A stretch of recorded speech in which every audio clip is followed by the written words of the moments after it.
नमस्ते और शुभ प्रभात। देश भर के पेंशन भोगियों और केंद्रीय कर्मचारियों के लिए आज हमारे पास एक ऐसी जानकारी है जो निश्चित रूप से उनके चेहरों पर एक बड़ी मुस्कान लाएगी।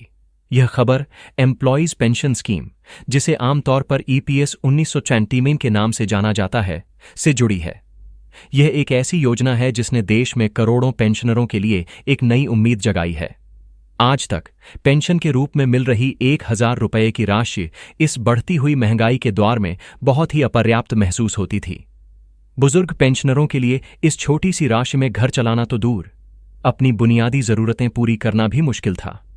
यही कारण है कि समाज के हर वर्ग से इस पेंशन राशि में बढ़ोतरी की लगातार मांग उठ रही थी।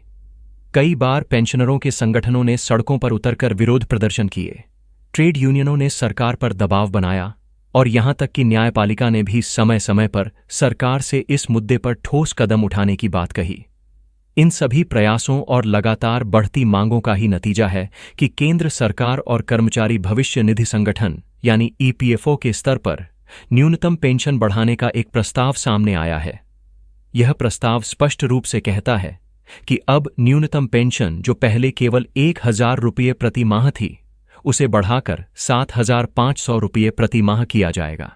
इसके अलावा सभी पेंशनरों को महंगाई भत्ते यानी डीए का लाभ भी दिया जाएगा।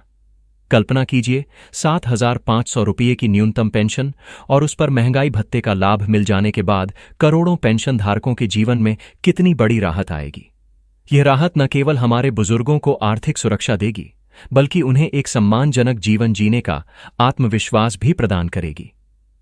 पेंशन वृद्धि के पीछे के मुख्य कारण, इस पेंशन राशि को बढ़ाने का सबसे बड़ा कारण है महंगाई का लगातार बढ़ना और जीवन यापन की लागत का आसमान छूना। पिछले कई सालों में हर चीज की कीमतें बढ़ी हैं, चाहे वह राशन हो, बिजली का बिल हो, दवाइयां हो या अन्य आवश्यक वस्तुएं। इन सब के बावजूद पेंशन की राशि 1,000 रुपये पर स्थिर रही, जिससे बुजुर्गों को बहुत अधिक परेशानियों का सामना करना पड़ा।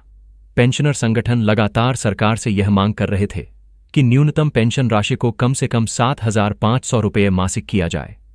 यहां तक कि संसद की एक स्थायी समिति ने भी पेंशन वृद्धि को लेकर अपनी सिफारिशें दी थीं। इन सब के बाद आखिरकार सरकार ने इस मांग को गंभीरता से लिया है और इसमें बदलाव करने का मन बना लिया है। पेंशन राशि को लेकर सबसे महत्वपूर्ण क्षण तब आया जब भारत के प्रधानमंत्री ने 15 अगस्त 2025 को लाल किले की प्राचीर से अपने स्वतंत्रता दिवस के भाषण में इसका जिक्र किया।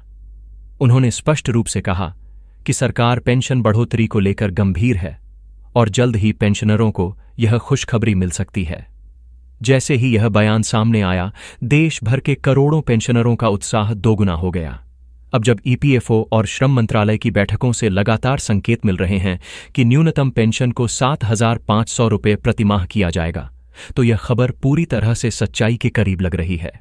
अगर यह फैसला लागू होता है तो देश भर में लगभग 6 मिलियन यानी 60 लाख से अधिक पेंशनर सीधे तौर पर लाभान्वित होंगे। यह संख्या इसलिए भी महत्वपूर्ण है क्योंकि इतनी बड़ी आबादी को सीधा लाभ देने का मतलब है कि सरकार एक बड़ा सामाजिक सुरक्षा कवच प्रदान करना चाहती है, और यही बात इस योजना को ऐतिहासिक बनाती है। किसे मिलेगा इस योजना का लाभ? अब आपको यह भी बता दें कि इस योजना के दायरे में वे लोग शामिल होंगे जिन्होंने कम से कम 10 वर्षों तक ईपीएस में योगदान किया है और जिनकी उम्र 60 वर्ष से अधिक है, यानी जिन्होंने अपनी नौकरी के दौरान ईपीएस का हिस्सा बनकर मेहनत की और योगदान दिया। उन्हें अब बुढ़ापे में एक बेहतर पेंशन का सहारा मिलेगा। हालांकि यह बात साफ कर देना भी जरूरी है कि फिलहाल यह प्रस्ताव अंतिम मंजूरी की प्रक्रिया में है। केंद्र सरकार का श्रम मंत्रालय और कर्मचारी भविष्य निधि संगठन का केंद्रीय न्यासी बोर्ड यानी सीबीटी इस पर अंतिम निर्णय लेगा। जैसे ही यह मंजूरी मिल जाएगी, उसी महीने से लाखों पेंशन धारकों को नई पेंशन राशि और डीए का लाभ मिलना शुरू हो जाएगा। महंगाई भत्ते, डीए में बढ़ोतरी, पेंशन वृद्धि की चर्चा के बीच एक और खबर जो पेंशन धारकों की खुशी को और बढ़ा रही है, वह है महंगाई भत्ते यानी डीए में बढ़ोतरी। यह खबर न केवल पेंशनरों के लिए बल्कि पूरे देश के केंद्रीय कर्मचारियों के लिए भी किसी वरदान से कम नहीं है। देश भर में लगभग 50 लाख से भी ज्यादा केंद्रीय सरकारी कर्मचारियों और 67 लाख से अधिक पेंशनरों के लिए यह राहत आ रही है कि महंगाई भत्ता फिर से बढ़ने जा रहा है। केंद्र सरकार हर साल जनवरी और जुलाई के महीनों में महंगाई भत्ते का पुनर्निर्धारण करती है। इसी कड़ी में श्रम मंत्रालय और श्रम ब्यूरो द्वारा जारी किए गए उपभोक्ता मूल्य सूचकांक के आधार पर यह अनुमान है कि इस बार महंगाई भत्ते में लगभग 3% की बढ़ोतरी होगी। इससे पहले जनवरी 2025 में 2% महंगाई भत्ते की वृद्धि हो चुकी थी, जिससे यह 55% तक पहुंच गया था। अब जुलाई से दिसंबर की अवधि के लिए इसमें 3% की अतिरिक्त बढ़ोतरी होने के संकेत हैं। इसका मतलब है कि महंगाई भत्ता बढ़कर सीधे 58% तक पहुंच जाएगा। अगर हम AICPI यानी अखिल भारतीय उपभोक्ता मूल्य सूचकांक को देखें तो जनवरी से जून की अवधि में यह औसतन 145 अंकों पर रहा। यही आंकड़ा इस बार महंगाई भत्ते में 3% की बढ़ोतरी की गवाही दे रहा है। महंगाई भत्ता बढ़ने का सबसे बड़ा लाभ सरकारी कर्मचारियों को होगा, क्योंकि उनके वेतन में सीधे यह वृद्धि शामिल होगी, और रिटायर्ड कर्मचारियों यानी पेंशनरों की महंगाई राहत भी उसी प्रतिशत से बढ़ जाएगी। इसका सीधा मतलब है कि पेंशन राशि में भी बढ़ोतरी देखने को मिलेगी। लाभ और एरियर का भुगतान कब होगा? अब सबसे बड़ा सवाल उठता है कि इसका लाभ कब से मिलेगा और एरियर को लेकर क्या स्थिति होगी। सरकार के सूत्रों और मीडिया रिपोर्ट्स के आधार पर यह अनुमान लगाया जा रहा है कि महंगाई भत्ते की बढ़ोतरी की आधिकारिक घोषणा अक्टूबर 2025 में की जा सकती है। जैसे ही कैबिनेट की बैठक में इस पर मुहर लगेगी, वित्त मंत्रालय की तरफ से अधिसूचना जारी कर दी जाएगी और उसी महीने से कर्मचारियों और पेंशनरों के खातों में नया DA लागू हो जाएगा। इसके अलावा जुलाई से लेकर घोषणा की तारीख तक का एरियर भी कर्मचारियों और पेंशन भोगियों को मिलेगा। यानी यदि घोषणा अक्टूबर में होती है तो जुलाई से सितंबर तक का एरियर एक साथ सबके खाते में पहुंच जाएगा। देश भर के लाखों कर्मचारियों और पेंशनरों के लिए यह दोहरी खुशी है। एक तरफ EPS पेंशन में न्यूनतम राशि 7,500 रुपये प्रति माह करने की संभावना और उसके साथ DA, और दूसरी ओर केंद्रीय कर्मचारियों के महंगाई भत्ते में 3% की बढ़ोतरी। ये दोनों ही खबरें इस समय सोशल मीडिया और सामान्य मीडिया में चर्चा का सबसे बड़ा विषय बनी हुई हैं। पेंशनरों के नजरिए से देखें तो यह बदलाव केवल आर्थिक राहत ही नहीं, बल्कि सरकार की सामाजिक सुरक्षा के प्रति संवेदनशीलता का भी प्रमाण है। वृद्धावस्था में एक सम्मानजनक जीवन जीने का अधिकार हर व्यक्ति का है, और इस पेंशन वृद्धि के जरिए सरकार यही संदेश देने की कोशिश कर रही है। एरियर के प्रभाव का उदाहरण। आइए एक उदाहरण से समझते हैं कि एरियर का क्या प्रभाव होगा। मान लीजिए किसी केंद्रीय कर्मचारी का मूल वेतन 20,000 रुपये है। 55% महंगाई भत्ते पर उसे पहले 11,000 रुपये मिल रहे थे। अब इसके बढ़कर 58% हो जाने पर यह राशि 11,600 रुपये हो जाएगी, यानी हर महीने 600 रुपये का अतिरिक्त फायदा। और यदि 3 महीने का एरियर मिलता है तो कुल 1,800 रुपये की एकमुश्त राशि उसके खाते में पहुंच जाएगी। यही नहीं, जितना बड़ा वेतनमान होगा उतना ज्यादा फायदा कर्मचारियों और पेंशनरों को मिलेगा। इसे अगर मोटे तौर पर जोड़ा जाए तो सरकारी खजाने पर अनुमानतः 300 से 400 करोड़ रुपए का अतिरिक्त बोझ आ सकता है। लेकिन सरकार भी जानती है कि महंगाई की मार झेल रहे कर्मचारियों और पेंशनरों को यह राहत देना उसकी जिम्मेदारी है। सामाजिक और कानूनी महत्व। पेंशन भोगियों की बात पर लौटते हुए यह कहना गलत नहीं होगा कि 1,000 रुपये की पेंशन बेहद अपर्याप्त थी। कोई भी बुजुर्ग इस रकम में दवा, इलाज, भोजन और अन्य सामान्य खर्च पूरे नहीं कर सकता था। इसीलिए 7,500 रुपये की न्यूनतम पेंशन तय करना समय की मांग थी। पेंशन वृद्धि की इस खबर ने उन लाखों परिवारों को भी राहत दी है जिनके घर का खर्च मुख्य रूप से बुजुर्ग पेंशनर की छोटी सी पेंशन पर निर्भर करता था। अब वह पेंशन थोड़ी और बेहतर जिंदगी जीने का अवसर प्रदान करेगी। सुप्रीम कोर्ट के कई निर्णय भी इस विषय में अत्यंत महत्वपूर्ण रहे हैं।